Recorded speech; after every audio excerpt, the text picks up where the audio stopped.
Hello students, welcome to biology practical classes, and in my last practical video I have given you an introduction.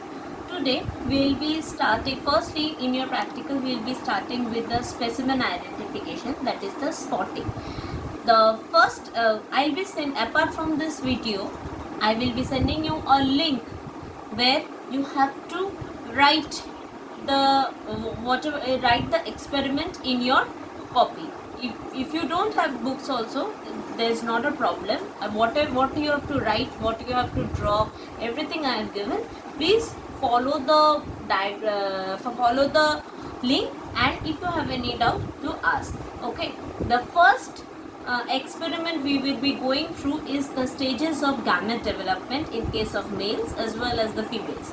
That means, okay, this is mammalian. We will go through the mammalian testis and details of mammalian ovary. Okay, first coming to the specimen mammalian testis, which outer, the testis is covered with a thick fibrous tissue, you can see, which is known as the tunica albuginea, and the testis consist of many seminiferous tubules. These are the seminiferous tubules which are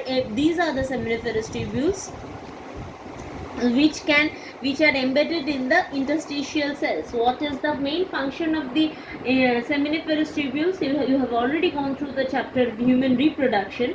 So what is the main function of the seminiferous tubules? It actually produces the sperm.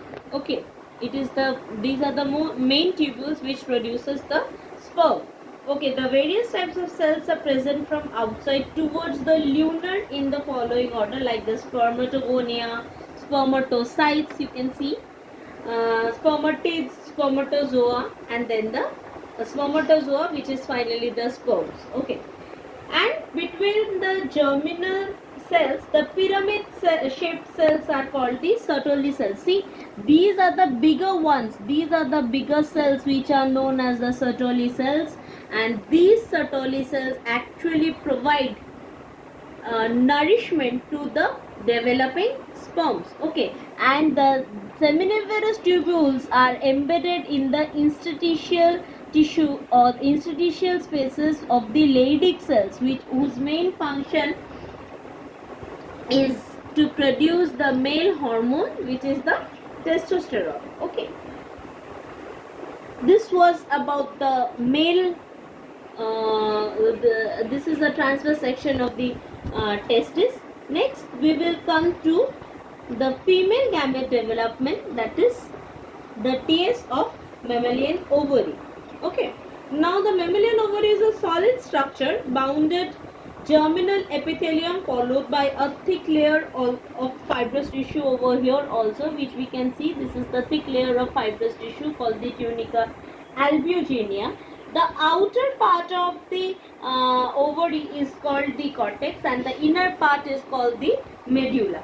Okay, the medulla usually consists of many rounded or the oval bodies, which is called the ovarian follicles. These follicles may be present at various stages, right?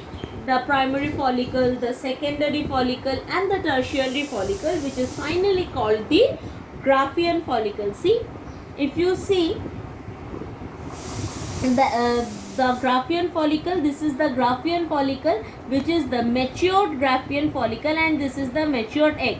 This Graafian follicle actually ruptures and the egg is released and caught by the fimbriae of the fallopian tube, right? After the Graafian follicle is being ruptured, it forms a yellowish colored corpus luteum, which actually produces the female hormone progesterone. Okay. Now the cortex contains round and mature follicles along with the corpus luteum. See, if you see that this is the primary follicle, and this is the main structure of the secondary follicle, and finally the Graafian follicle as day increases, and there are many blood vessels present in the ovary, which actually provides oxygen to the developing follicles. Okay, now this was your first experiment. Along with the video, I will be providing a link as I have told you. If you have any doubt on this practical, please do ask, and please copy the practical in your practical file. Make the file and please copy the practical in your file. Thank you.